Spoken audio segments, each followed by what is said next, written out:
L'objectif chez Neustark, c'est de stocker de manière permanente 1 million de tonnes de CO2, donc d'ici à 2030. Au début, lors de la fondation de notre entreprise, c'était ce genre de graphique qui était décisif. Vous l'avez certainement déjà vu. Si nous voulons atteindre nos objectifs climatiques, nous devons réduire une grande partie des émissions de CO2 et tout ce qui ne peut pas être réduit doit être enlevé de l'atmosphère. Donc, on continuera, même en réduisant, on continuera d'émettre du CO2. Et donc, il faut développer des technologies à émissions négatives pour enlever ce CO2 de l'atmosphère. Pour atteindre l'objectif zéro émission nette, l'ensemble de l'industrie doit être en mesure, d'ici à 2050, d'éliminer 10 milliards de tonnes de CO2 de manière durable. Cela signifie que notre industrie, chaque année, doit grandir de 60%. C'est un grand défi. Il nous faut donc un grand portefeuille de solutions pour y parvenir. Il y a des solutions naturelles, comme par exemple la remise en état de marécages, de forêts. Il y a aussi des solutions techniques. Et c'est ce que nous faisons justement chez Neustark. Nous avons développé l'une de ces solutions techniques. Nous transformons le plus grand flux de déchets en un puits de carbone. Il s'agit évidemment du béton de démolition. Environ 1 milliard de tonnes sont produits chaque année dans le monde. Et donc, ce béton de démolition a le potentiel de fixer le CO2 pour ensuite le stocker durablement. Il y a d'autres domaines d'application comme les scories ou les cendres, mais aujourd'hui, j'aimerais me concentrer essentiellement sur le béton de démolition. Ce qui est bien, c'est qu'il n'y a pas besoin de réinventer la roue. On peut simplement s'intégrer dans un processus existant, à savoir le recyclage du béton de démolition. C'est déjà bien connu. Des bâtiments doivent être déconstruits. Le béton est ensuite concassé, tamisé en différents granulats de béton qui peuvent ensuite être réutilisés dans la construction de routes ou pour la fabrication de béton recyclé. Et c'est là que nous nous intégrons facilement dans le domaine de ce recyclage. Voilà à quoi cela ressemble. Alors, d'où vient le CO2 ? 0,04% de l'atmosphère sont constitués de CO2, donc nous devons déjà obtenir ce CO2. Et pour ce faire, nous travaillons avec des installations de biogaz. Donc, la biomasse a déjà séquestré le CO2 de l'atmosphère.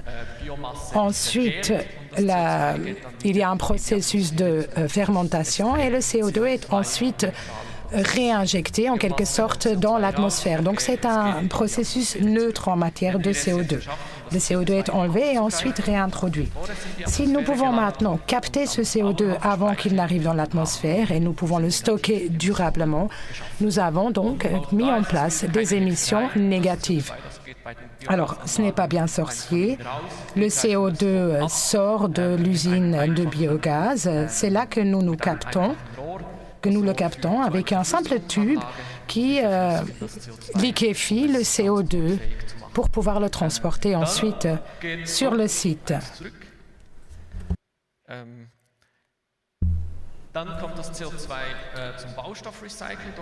Le CO2 arrive donc chez le recycleur de matériaux de construction. C'est là que nous avons mis en place notre installation.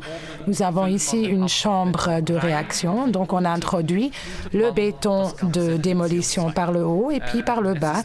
Il y a un processus de minéralisation du CO2 qui existe aussi dans la nature d'ailleurs. Donc, on peut prendre de la roche ou d'autres bâtiments qui absorbent automatiquement le CO2, mais en faible quantité, parce que la saturation du CO2 dans l'atmosphère est relativement faible. Donc, nous ajoutons du CO2 pur Et plus les granulats sont fins, plus la surface sera grande et plus nous avons des possibilités pour le molécule de CO2 de réagir avec le ciment pour se transformer en calcaire. Il y a donc là un stockage permanent, à savoir des centaines de milliers d'années. Seul si la température est supérieure à 600 degrés que le CO2 pourrait éventuellement à nouveau s'échapper. Donc, pour l'heure, c'est la technologie la plus permanente, la plus durable. Le produit final que l'on obtient, c'est un béton enrichi en CO2, donc un granulé de béton enrichi en CO2. Les caractéristiques du béton sont plus ou moins les mêmes qu'un granulé normal, conventionnel. La résistance à la pression est légèrement plus élevée, mais autrement, on peut utiliser ce matériau comme un granulé de béton de démolition conventionnel. Donc, on peut l'utiliser pour la construction des routes ou pour la fabrication de béton recyclé. Voici ce type d'installation. Ici, une installation plutôt petite.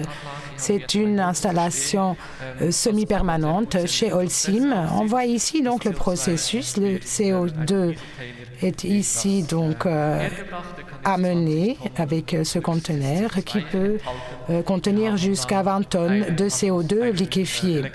Ensuite, nous avons un système de vaporisation électrique pour transformer le CO2. Ensuite, la centrale et puis la chambre de réaction. Et donc, nos partenaires achètent ces installations chez nous.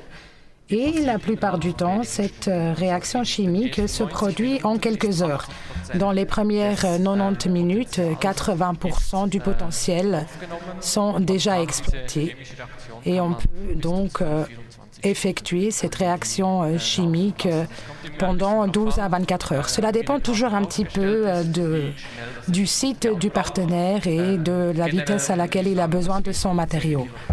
De manière générale, on peut dire que 10 kg de CO2 par tonne de béton de démolition peuvent être stockés.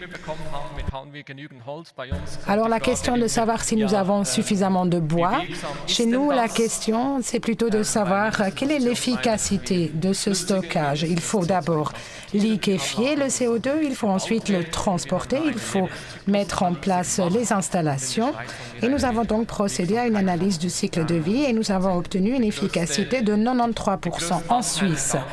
La plus grande partie de l'énergie grise vient d'ailleurs de la liquéfaction du CO2, mais là, il est tout à fait censé d'investir parce que le CO2 liquéfié se transporte bien plus facilement que le CO2 sous forme de gaz. Nous sommes également actifs en Allemagne. Là, nous avons aussi une efficacité de 85 à 90%, ceci notamment en raison du différent mix énergétique et parfois des distances de transport plus longues aussi. Donc, lorsque nous stockons 1000 kg de CO2, nous avons en même temps produit 70 kg d'énergie grise. Donc, nous avons une utilité nette de 930 kg et c'est ça qui est certifié. Donc, comme nous avons mis en place des émissions négatives, nous pouvons mettre en place des certificats CDR, où nous travaillons avec Gold Standard qui met en place ces certificats. Nous avons présenté notre méthodologie, notre manière de mesurer pendant 2 ans et Gold Standard a dit que cela correspondait à leurs attentes et maintenant nous travaillons donc avec cette institution. Nous sommes présents à peu près partout en Europe. Évidemment, nous avons commencé en Suisse. Nous sommes un spin-off de l'EPFZ. Nous avons donc 19 installations de captage et de stockage CO2 en exploitation et 40 autres qui sont en cours de construction. Nous travaillons dans une petite région en quelque sorte, comme la Suisse par exemple, et nous essayons toujours d'avoir une bonne proximité entre l'installation de biogaz et l'installation de transformation du CO2 pour éviter de trop grandes distances. Chez Neustark, nous vendons donc les installations. Les recycleurs reçoivent un remboursement des certificats que nous avons vendus. Mais nous-mêmes, nous ne sommes pas les spécialistes sur place concernant l'utilisation ultérieure du matériau. Donc, peu importe avec qui le recycleur travaille, le processus est toujours le même. Donc, ce qui est déjà possible aujourd'hui avec du béton recyclé, la même chose peut être faite avec notre béton qui stocke de manière permanente le CO2. Nous avons été fondés en 2019 et lorsqu'on met en place une nouvelle technologie, il faut toujours faire preuve de précaution. Notre premier projet pionnier, c'était un hangar pour vélo à Berne. C'était en 2020 et nous avons pu stocker de manière permanente 1 tonne de CO2. En Allemagne aussi, nous avons commencé avec un petit projet. Nous avons donc intégré 200 mètres cubes dans un bâtiment. Donc, il faut toujours commencer par des petits projets pour s'agrandir ensuite. D'autres domaines sont déjà plus développés. Chez nous, par exemple, dans le domaine du bâtiment, ce matériau est déjà fréquemment utilisé. Et ce projet que je souhaite vous présenter ici se situe à Efretikon, dans le canton de Zurich, où nous avons vraiment essayé d'intégrer de la meilleure manière possible le béton recyclé carbonaté. Donc, nous nous sommes orientés par rapport à la SIA 2040 et nous avons essayé d'identifier les différents leviers. Alors, le maître d'ouvrage nous a dit, nous y connaissons dans la construction avec du béton, nous ne voulons pas utiliser du bois. Maintenant, il s'agit d'atteindre les meilleures valeurs. On a donc discuté avec Quebeco pour discuter les différentes variantes d'utiliser du ciment à faible émission CO2.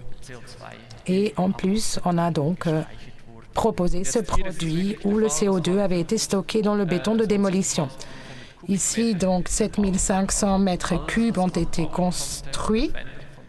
Donc, les parois, les murs, les plafonds, tout a été construit avec du béton recyclé. Et Bereuter était également intéressé à obtenir le certificat CDR, a donc acheté ce certificat, ce qui est encore plutôt rare à l'heure actuelle. On peut aussi utiliser ce matériau dans le domaine de la construction des routes. Ici, en ville de Zurich, première ville qui a essayé. Donc, c'est un chantier ici à la place Romerhof où il fallait utiliser donc ce matériau recyclé. De manière générale, je pense que ce matériau est notamment utilisé dans le domaine de la construction des routes, par exemple pour des couches porteuses ou pour la protection antigel.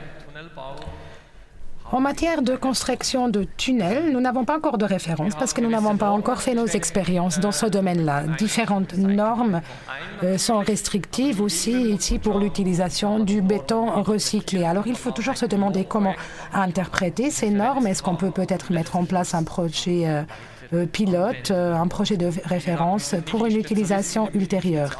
Alors, nous ne sommes pas les spécialistes dans la construction des tunnels ou les constructions, enfin le génie civil spécial. Et nous nous sommes laissés conseiller par Erika Lombardi pour identifier les différentes possibilités où cela vaut peut-être la peine d'essayer. Donc, vous voyez ici le béton de remplissage, couche de fondation, c'est déjà autorisé. Et puis, il y a d'autres domaines, conformément à la SIA, où il faut procéder à des analyses préliminaires. Et puis, il y a toute une partie où ce n'est pas possible en raison des classes d'exposition, notamment. Et il y a une autre partie où, théoriquement, ce serait possible de mener des essais. Donc, il faut aussi prendre en compte la SN 206 et les annexes pour identifier les possibilités. Mais comme je l'ai dit, d'abord, on commence avec une petite étape, un petit projet, on fait des expériences et ensuite, on regarde comment on peut développer le projet. Et c'est d'ailleurs aussi ma demande que je vous adresse. Si vous avez un projet, vous souhaitez essayer quelque chose de nouveau, à petite échelle, n'hésitez pas à nous contacter. Évidemment, il faut toujours faire preuve de courage. Il faut savoir se lancer Comme ici, la ville de Zurich, qui était la première à avoir utilisé ce matériau recyclé dans un appel d'offres public. J'ai donc contacté les ingénieurs. J'ai dit, c'est génial. Est-ce qu'il vous fallait une base légale ou pourquoi avez-vous décidé de faire ainsi? Et l'ingénieur m'a simplement dit, eh bien, il suffit de faire. Il n'y a pas de base légale. Ce n'est pas un élément contraignant. On n'en a pas discuté dans 15 commissions. Il suffisait d'une personne qui dit, on va le faire. Et ce que cet ingénieur m'a également dit dans cet appel d'offres, en fait, il n'y avait que 2 lignes qu'il fallait ajouter concernant ce stockage de CO2. Mais nous l'avons déjà évoqué ce matin, il faut vraiment intégrer ces aspects de durabilité au début de la planification avec les planificateurs, les ingénieurs, et puis ensuite aussi intégrer ces éléments évidemment dans l'appel d'offres.